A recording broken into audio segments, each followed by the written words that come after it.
All right, time for a big announcement. And there's really no easy way to say this. This has been in discussion for a very long time. I've been agonizing over it. We've been discussing it as a team.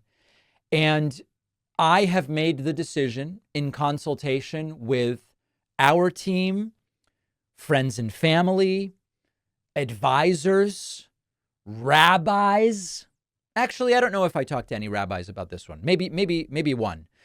I have made the decision that effective at the start of August, the David Pakman radio and TV show is going to end, and that is going to be it. Now, if you are used to listening to the audio podcast or watching clips on YouTube or watching clips on TikToks or TikTok or whatever, or basically online, this is actually very good news for you because it's going to lead to more content from you. If you listen on the radio, watch on any of our TV affiliates, or watch on Free Speech TV, this means the show is going away for you. And you are going to, if you want to continue watching or listening to the show, you're going to have to find a different way to do it, which includes any of our online platforms. Let me explain to you why we're doing this. When this show started, it started as a radio show. And it started on community radio stations. It expanded to community television stations. It expanded to satellite TV.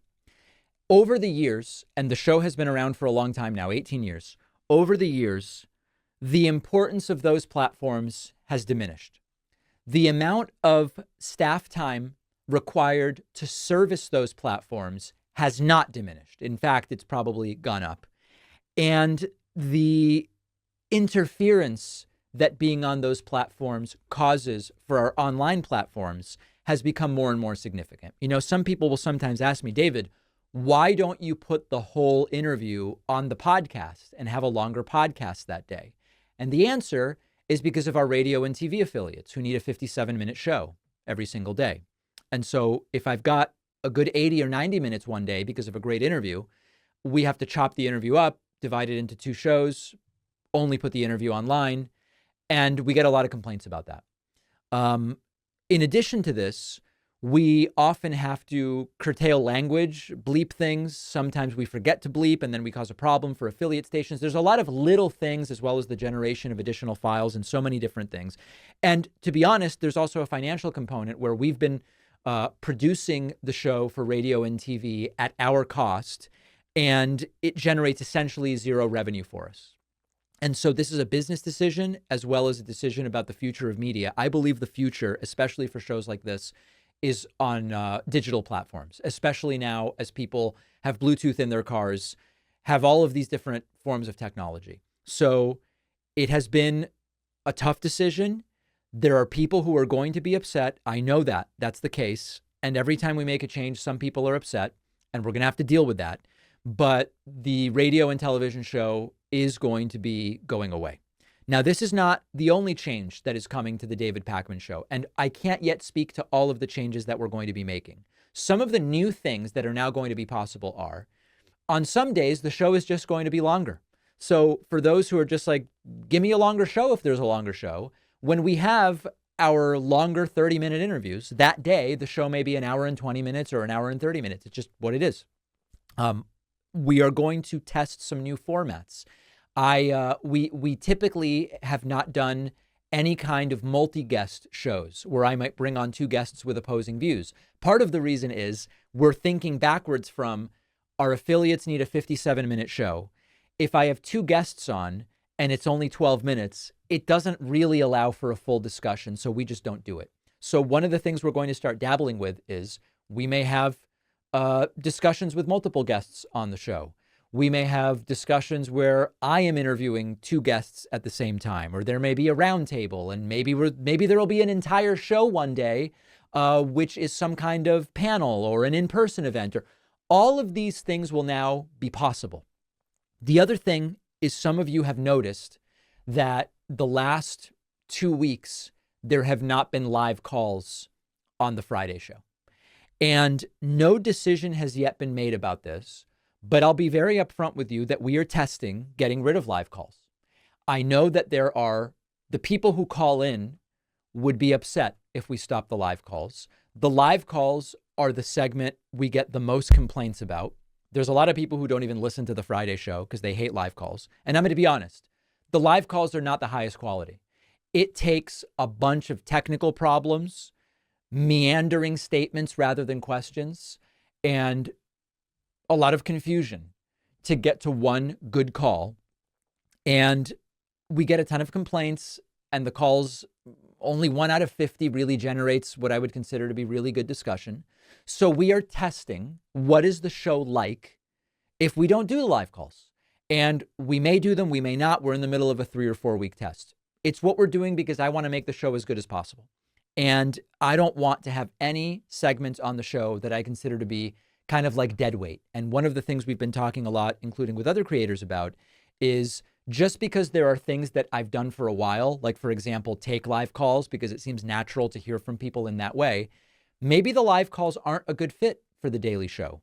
In addition to not having the live calls on the podcast over the last 2 weeks, I have done 3 weeks in a row of a weekly TikTok call-in show. And I have to tell you, the questions on TikTok have been significantly higher quality. We've had fewer technical issues. It allows me to do a full hour of conversation with the audience rather than just 20 minutes. And it's gone really, really well. So another possibility is maybe the live calls, if they don't come back to the full show, maybe they go to a weekly live on TikTok. That's another possibility. I want to hear from you about it. And I understand that all of these things I'm mentioning, there are people who are going to be absolutely furious about. And it just sort of like comes with the territory. Every time we change the show music, there's blowback and all of these things. The other thing I want to mention is there is another opportunity, which is, as some of you know, we have had people on the show who have done kind of like person on the street, go and do some interviews that have gone on and launched into really great media production careers. Luke Beasley and Adam Mockler and people that were doing that on this show really early. We want to see about, and I don't know if it's going to be on the podcast, on TikTok, where it's going to end up. We want to see about on a more regular basis, involving people in these person on the street segments for us. If you want to do interviews on camera with people, ideally people with different points of view, similar to what Luke Beasley or The Good Liars or Jordan Klepper do, we have an opportunity. And so what I would love for you to do is send somewhat of an audition reel tape. And I know some people will say, David, I'm not doing any work for free. Totally fine. The only way for us to vet whether there's a good shot at you being able to do this is to see if you're able to do it. So send us about 5 minutes total of footage, ideally featuring you interviewing people in the format that Luke and others do. You can upload it as an unlisted YouTube video and send me the link. The footage can be real time or unedited. You can also make it more of an edited highlight reel if you want. And if you just do whatever really shows us your talent in no more than 5 minutes. Doesn't have to be at a political event. You don't have to go to a Trump rally. The idea is somewhere with foot traffic, talking to people with political views that are different than yours. This ideally could become a regular paid gig for one or more people after the audition, okay?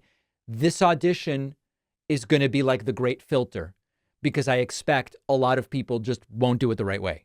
And so this is the opportunity. We don't yet know. It is a paid gig. We don't yet know everywhere that it would appear, but this is something that we are starting to test. So we're going to be testing some panel interviews on the show. We're going to be testing some debates. We're going to be testing some person on the street stuff. We may be getting rid of live calls. I don't know. It's an iterative process. The show continues to evolve. But again, the big news here, I know that a lot of our affiliates are not pleased, but it's a decision we have to make for what's best for the show and for the audience. And 99.2% of the audience, we believe, is online. We will be ending the radio and television show. Hilariously, I know that some of you will say, what radio and television show? I didn't even know there was one. Don't even worry about it then. You don't have to worry. All right. So major news for the show. The next iteration, the next chapter will start. I believe it's August. Let's see. The final radio show will be August 2nd. And the new David Pakman Show will launch on August 5th. So that's where we are.